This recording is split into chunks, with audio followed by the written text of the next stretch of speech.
हमारे रिश्ते में दरार डालने की कोशिश कौन करेगा? इस तरह के इल्जाम लगाए जा रहे हैं, क्योंकि मुझे तो अपने रिश्ते को बचाने की कोशिश करनी है। कहीं मैं मैडम की नजरों में बुरा ना बन जाऊं। अगर रागिनी ने घर छोड़ दिया तो तुम बहुत पछताओगे, फिर कभी उसे वापस नहीं पा पाओगे। किस अधिकार से समझा रही हैं आप? अगर एक माँ होने के अधिकार से समझा रही हैं तो पहले माँ होने का फर्ज अदा कीजिए। अब तक विरोधियों ने तो कोई सवाल नहीं उठाया, पर आपने सवाल उठा दिया। अब जिस घर में ही ऐसे विरोधी बैठे हो, उस घर में तो ऐसा ही होता है जैसा कि हो रहा है। अगर भ्रष्टाचार हुआ है तो उसकी सच्चाई सामने आ ही जाएगी, और अगर जरूरत पड़ी तो हम हमारे ही खिलाफ कार्यवाही कराएंगे, पर सरकार या पार्टी पर कोई बदनामी नहीं होने देंगे। सरकार और पार्टी की बदनामी तो बस इसी खबर से हो गई। और रही बात छानबीन की, तो ये तो हर नेता कहता है और जनता भी जानती है कि अगर एक बार छानबीन शुरू हुई तो बस लीपा पोती पे आगे खत्म हो जाती है।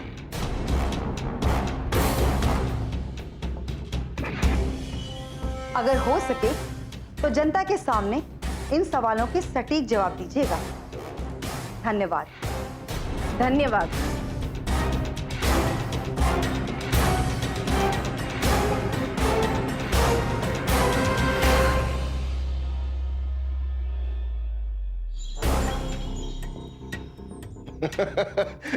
शाबाश रागिनी, तुम्हारी कोशिशों का रिजल्ट सामने आ गया। भाई मानना पड़ेगा, तुम सचमुच इस घर की वफादार हो। पापा, आपने बिल्कुल सही कहा था। अपने घर के बारे में बात करते समय माँ बहुत ही जज्बाती हो गई थी, और उनके जज्बातों को देखकर मैं एक बात कह सकता हूँ कि उन्हें घर लाना हमारे लिए बिल्कुल मुश्किल नहीं होगा। बेटा, हमने हालात भी तो ऐसे ही पैदा कर दिए थे। हा?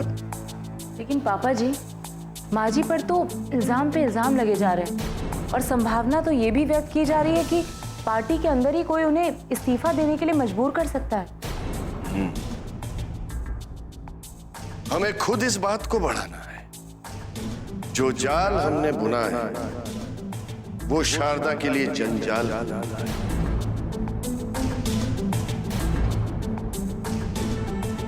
ताकि शारदा खुद इस घर में आने के लिए मजबूर हो जाए।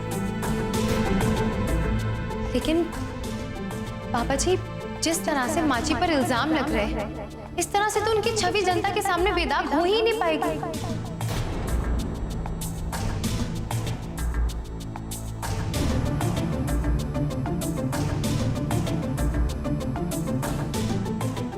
हमें अपनी छवि की परवाह नहीं है, हमें परवाह है मुख्यमंत्री जी की छवि की। ईमानदारी के रास्ते पर चलते चलते उनकी छवि खराब हो गई तो ईमानदारी पर से तो विश्वास ही उठ जाएगा। राजनीति में तो ये बहुत पहले से चलता आ रहा है। बेईमान लोग अपने आप को बचा लेते हैं, लेकिन ईमानदार लोग उनके खिलाफ साजिश करके उनकी छवि खराब की जाती है। आपको मालूम है आदित्य, हम लोगों ने राजनीति करने के लिए सरकार नहीं बनाई, काम करने के लिए बनाई। और ये सारे जो घोटाले बाहर आ रहे हैं, आखिर इन सब का जवाब कौन देगा? शारदा ने ना ही कोई बेईमानी की है और ना ही इस तरह के सवालों में वो फंसना चाहेगी, लेकिन उसे महसूस जरूर हो रहा होगा कि सरकार में बैठकर सरकार चलाना कितना मुश्किल काम है।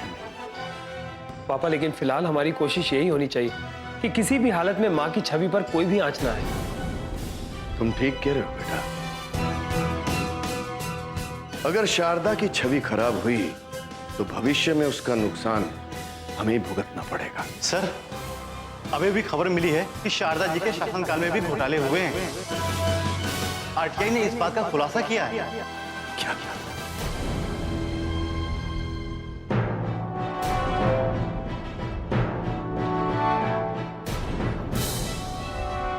हमारी सरकार में अगर घोटाले हुए हैं तो इनके पीछे कौन है?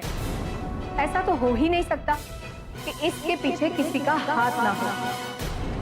मैडम, मैं समझता हूं कि इसके पीछे कोई गहरी साजिश है, और अब तो ये साबित हो चुका है कि हमारे ऑफिस में कुछ लोग ऐसे हैं जो दुश्मनों से मिले हुए हैं और जानबूझकर सरकार की छवि खराब करने के लिए इन घोटालों को अंजाम दिया गया है।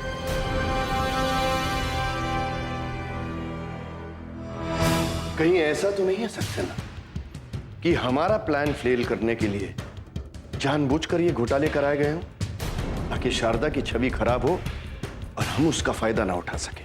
हो सकता है सर, बिल्कुल हो सकता है।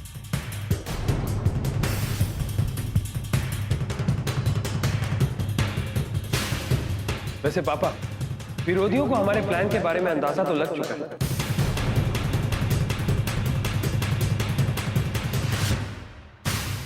वो कयास के बहाने अपना शक जाहिर कर चुके हैं। इसका मतलब उसी पार्टी के लोग माची को बदनाम करने की कोशिश कर रहे हैं।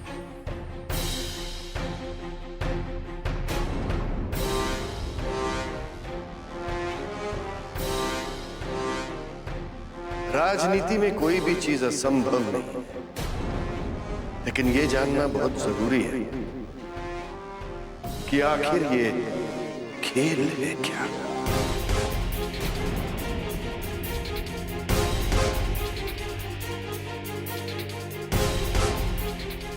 राजनीति में इस तरह का खेल खेलने वाले लोग अपने आप को बचाने के लिए रास्ते पहले से ही तैयार कर लेते हैं, और इन घोटालों के पीछे किसका हाथ है का नाम इतनी आसानी से तो सामने नहीं आ सकता। और कई बार तो ऐसा होता है कि मामला खुल जाने के बाद मामले को खत्म करने के लिए इल्जाम किसी और के सिर पर डाल दिया जाता है। लेकिन फिर भी हम तो यही कहना चाहेंगे कि सच्चाई छुपाए नहीं छुपती। सच्चाई तो सबके सामने आनी ही है कि इस साजिश के पीछे किसका हाथ है।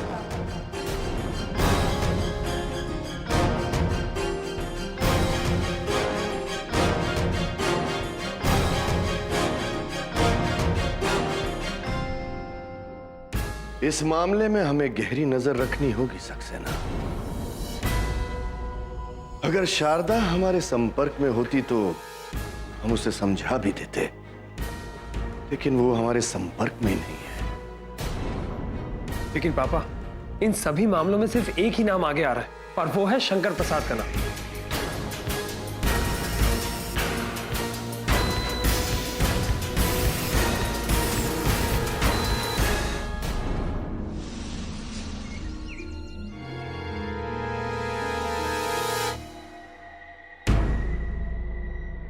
क्या हुआ सरकार? आप इतने गुस्से में क्यों हैं? अरे पता नहीं ये पार्टी अध्यक्ष और महासचिव की बुद्धि खास चलने गई है क्या? दोनों को पता है कि शारदा देवी की सरकार में घोटाले हुए हैं और हो रहे हैं, फिर भी अंधविश्वास ने घेर रखा है इन्हें। असल में मामला ये है सरकार कि सबको भ्रष्टाचारी करके कुर्सी से उतारते रहेंगे तो कुर्सी पर बिठाएंगे किसको? सरकार चलाएगा कौन? ठीक कहते हो तुम। पार्टी का अपना कोई उसूल तो है ही नहीं। जनता के बीच जिसकी छवि अच्छी है उसे कुर्सी पर बिठा दो। जनता भी खुश और सरकार भी चल रही। अरे पार्टी का नाम तो ऊंचा हो रहा है। हाँ, असल में मामला यही है, ये लोग अगर जनता के बीच बनी छवि के आधार पर सरकार बनाते हैं तो मुझे भी छवि बिगाड़ कर सरकार गिराना आता है। देखता हूं इन बातों को कैसे नजरअंदाज करते हैं। लेकिन हुआ क्या सरकार? मैंने सरकार में हो रहे भ्रष्टाचार का जिक्र किया था। मैंने पूछा कि अब ये भ्रष्टाचार सामने आने के बाद पार्टी का क्या रुख रहेगा? क्या पार्टी शारदा देवी को इस्तीफा देने के लिए मजबूर करेगी? तो पता है देवव्रत जी का क्या कहना, कि जब तक सरकार रहेगी मुख्यमंत्री शारदा देवी ही रहेंगे। मुख्यमंत्री को बदले जाने का सवाल ही नहीं पैदा होगा। सरकार गुस्सा करके आप अपनी सेहत खराब कर रहे हैं। ये देवव्रत जी ही कह रहे हैं ना कि शारदा देवी ही मुख्यमंत्री रहेंगी, लेकिन वो मुख्यमंत्री तब रहेंगे ना जब वो इस दुनिया में रहेंगी। आप क्यों नाराज हो रहे हैं? आपने तो उन्हें पहले ही दुनिया से विदा करने का फैसला ले रखा है।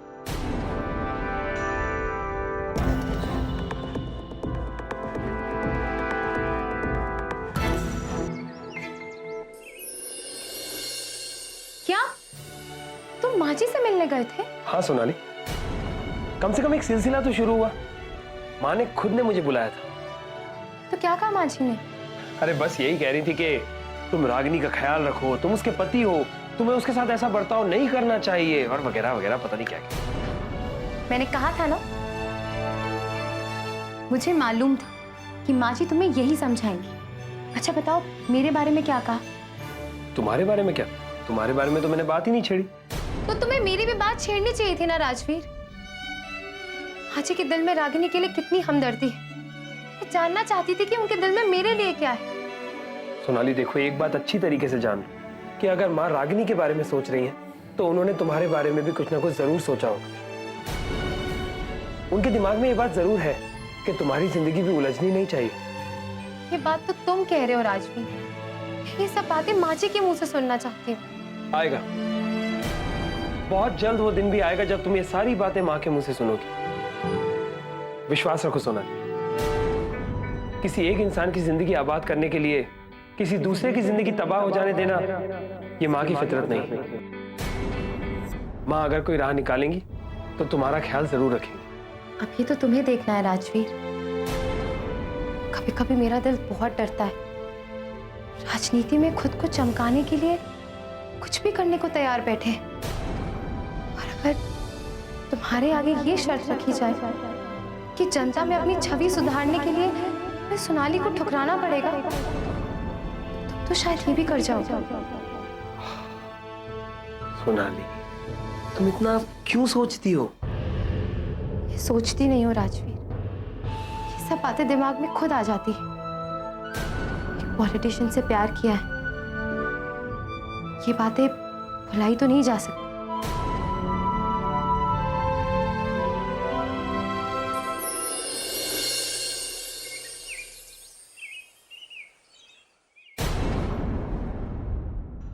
आपने मुझे बताया नहीं कि ये रागिनी कौन है, जिसकी आवाज में मुझे फोन करना है। ये सब जानकर तुम क्या करोगे? तुम्हारा काम बस उतना है कि जितना मैंने तुम्हें प्रैक्टिस कराई है, तुम्हें फोन पर रागिनी बनकर उतनी ही बात करनी है। पर आप मुझे ये तो बता दीजिए कि जिससे मैं बात करने वाली हूँ वो है कौन, और जिसके लिए आपने ये सारा प्लान किया है। इतना भी नहीं समझी? अगर तुम उसे माँ जी कहकर बात करोगी तो जाहिर सी बात है वो रागिनी की सास है। मैं तो सिर्फ नाम पूछ रही थी। तुम मेरे साथ काम कर रही हो और तुम्हें इस बात की जानकारी होनी चाहिए कि मैं हर बात किसी से शेयर नहीं करता। काम करने वाले बहुत हैं, लेकिन उन्हें उतना ही करना पड़ता है जितना मैं उनसे कहता हूँ। ना ज़्यादा सोचना, ना ज़्यादा समझना और ना ही ज़्यादा जानना। Okay bye.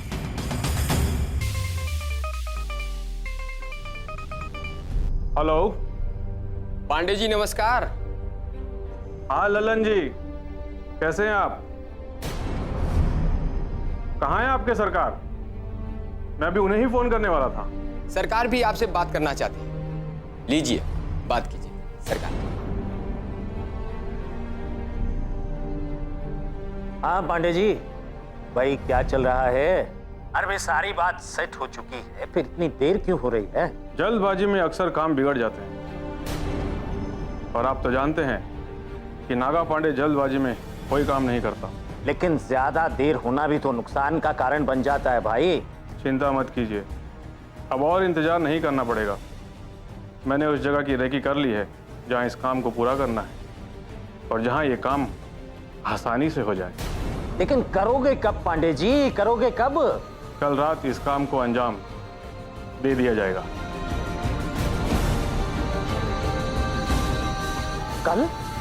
कल रात? हाँ हाँ, कल रात। Full and final? कोई बदलाव तो नहीं होगा इसमें? बिल्कुल नहीं। आप ऐसा कीजिए, कल शाम आकर मुझे मिलिए।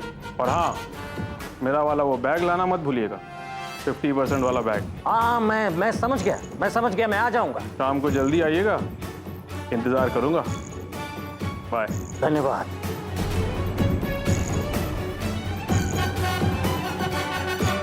कल के सूरज के साथ शारदा देवी की जिंदगी का सूरज भी अस्त हो जाएगा। कल रात शारदा देवी को लंबे सफर पर भेज दिया जाएगा।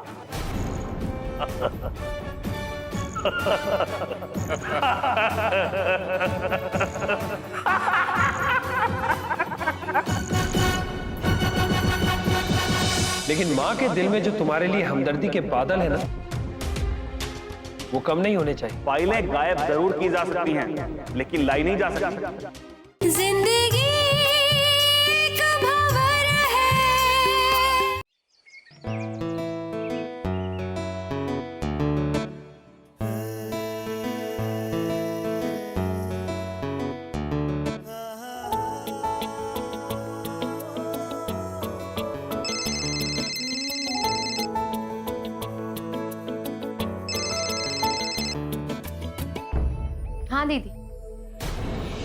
भाई किस दुनिया में रहती हो तुम? उस घर में रहने का मतलब ये है क्या कि तुम्हें किसी और बात की कोई खबर ही नहीं? मैं कुछ समझी नहीं। तुम सचमुच लापरवाह होती जा रही हो सोनाली। पहले तो मैं ये सोचती थी कि पता नहीं क्या बात है कि तुम मुझे आजकल कुछ बताती क्यों नहीं, लेकिन आज मुझे पता लगा कि तुम्हें तो सचमुच ही कुछ पता ही नहीं है। क्या पता नहीं है, बताइए तो। क्या मैं ये समझूं कि राजवीर भी अब तुम्हारे हाथ से निकलता जा रहा है? वो भी अब तुम्हें ये नहीं बताता कि वो कहाँ जा रहा है, क्या कर रहा है? नहीं दीदी, राजवीर तो मुझे सब कुछ बताता है। अच्छा, तो क्या तुम्हें ये पता है कि राजवीर शारदा देवी से मिलने गया था?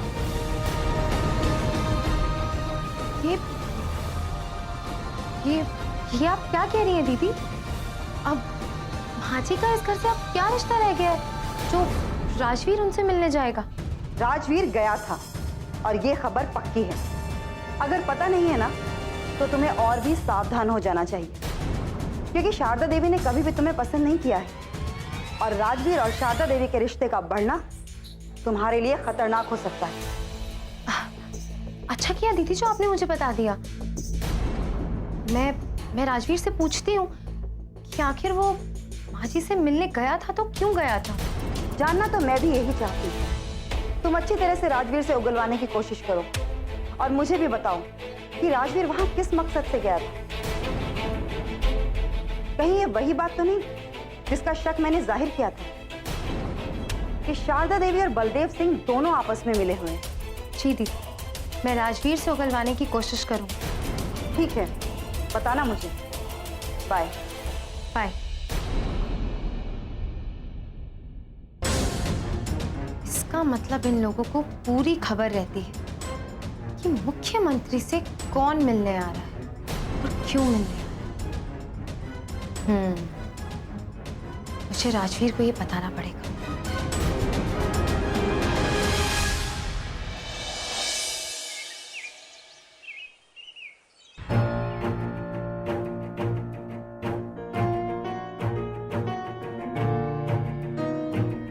हम अंदर आ सकते हैं? आइए प्रदीप जी, आइए।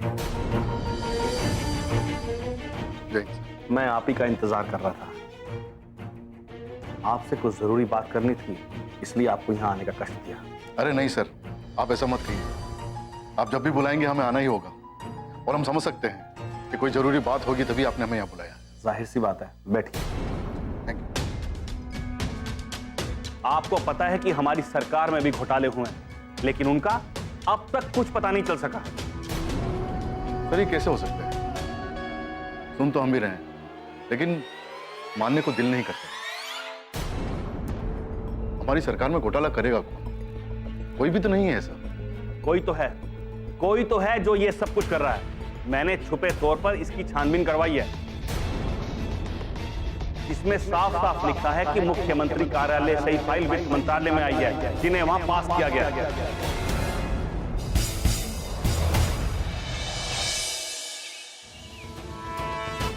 माँ के दिलो दिमाग से तुम्हारी परेशानियां उतरनी नहीं चाहिए। माँ को हर वक्त यही लगना चाहिए कि तुम्हारे सिवाय उनका कोई सहारा है ही नहीं। तुम्हें जज्बाती तौर पे माँ को इस घर से जोड़ना है रागिनी। हाँ, पर हम तो अपनी तरफ से कोशिश कर ही रहे ना राजवीर। हाँ रागिनी, लेकिन माँ के दिल में जो तुम्हारे लिए हमदर्दी के बादल है ना, वो कम नहीं होने चाहिए। और फिर माँ तो तुमसे ये भी नहीं कह सकती कि मुझे फोन मत किया करो, तो तुम माँ को लगातार फोन करती रहोगी। ठीक है? ठीक है।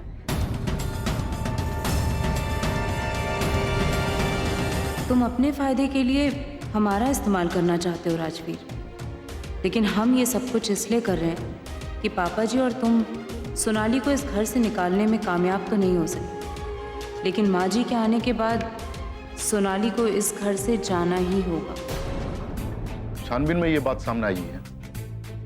बीच में ये बात भी चली थी और हम भी यही समझ रहे थे कि कोई ना कोई बहुत बड़ी साजिश है। वित्त मंत्रालय में बाहर से फाइलें लाई गई और जब हमने इन फाइलों के बारे में छानबीन की तो वो फाइलें ही गायब कर दी गई। बाहर से फाइल कैसे लाई जा सकती है, इस बात का एक सिस्टम बना होता है, एक तरीका बना होता है। और बाहर से फाइल जो भी आती है उस पर एक कार्रवाई होती है, रिसीवर के साइन होते हैं। हम जानते हैं सर, हम अच्छी तरह से जानते हैं, फिर भी फाइलें तो लाई गई है। और जाहिर सी बात है कि अगर फाइलें गायब हो सकती है तो फाइलें लाई भी जा सकती है। फाइलें गायब जरूर की जा सकती हैं, लेकिन लाई नहीं जा सकती। आप ये क्यों नहीं सोचते कि किसी भी फाइल को फ्लैश में भी बहाया जा सकता है?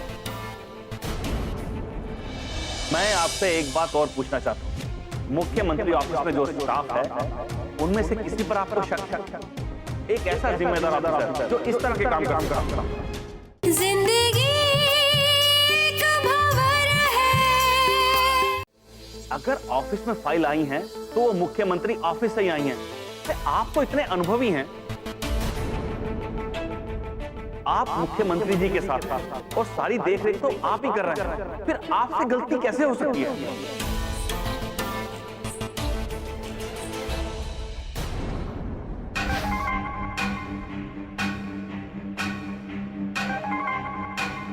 क्या हुआ रागिनी? क्या सोच रही? हाँ नहीं, कुछ नहीं। राजीव बाबू, हाँ सक्सेना जी, कहिए क्या खबर है? आरटीआई से खुलासा होने के बाद पार्टी में एक आवाज ये उठी थी कि नैतिकता के आधार पर शारदा जी को इस्तीफा दे देना चाहिए। लेकिन अब एक आवाज ये भी उठ रही है कि जब तक पार्टी की सरकार रहेगी तब तक मुख्यमंत्री शारदा जी ही रहेंगी। सही बात कह रहे हैं आप। बल्कि कहना तो ये चाहिए सक्सेना जी कि जब तक मां उस पार्टी में है ना, तब तक ही सरकार है। अगर मां ने पार्टी छोड़ी तो समझ लीजिए सरकार गिरी। सरकार माँ जी की है और फिर भी घोटाले हो रहे हैं। अरे यही तो हम समझ नहीं पा रहे हैं। लेकिन राजवीर बाबू, पार्टी इस मामले के तह तक जाने की कोशिश करेगी। हमें खुद समझ नहीं आ रहा है सर, अगर हमसे गलती हुई है तो क्या गलती हुई है? फिर भी अगर आप कह रहे हैं तो मानना पड़ेगा। जानबूझकर तो हम कभी कोई गलती नहीं कर सकते और ना ही कोई गलती होने दे सकते हैं सर। अब कैसे हुआ है, क्या हुआ है, ये सब तो एक छानबीन का विषय है। मैं आपसे एक बात और पूछना चाहता हूं। मुख्यमंत्री ऑफिस में जो स्टाफ है, उनमें से किसी पर आपको शक है? एक ऐसा जिम्मेदार अफसर जो इस तरह के काम करता है।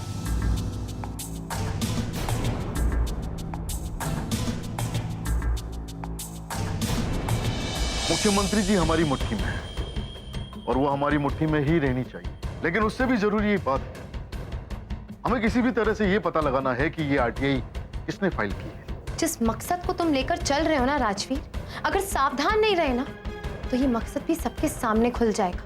और सच पूछो तो तुम्हारे जाने के बाद ये घर टूट चुका है शारदा। आपके कहने से बात यहाँ खत्म नहीं हो जाती। आपको कोशिश करनी चाहिए कि घर ना टूटे।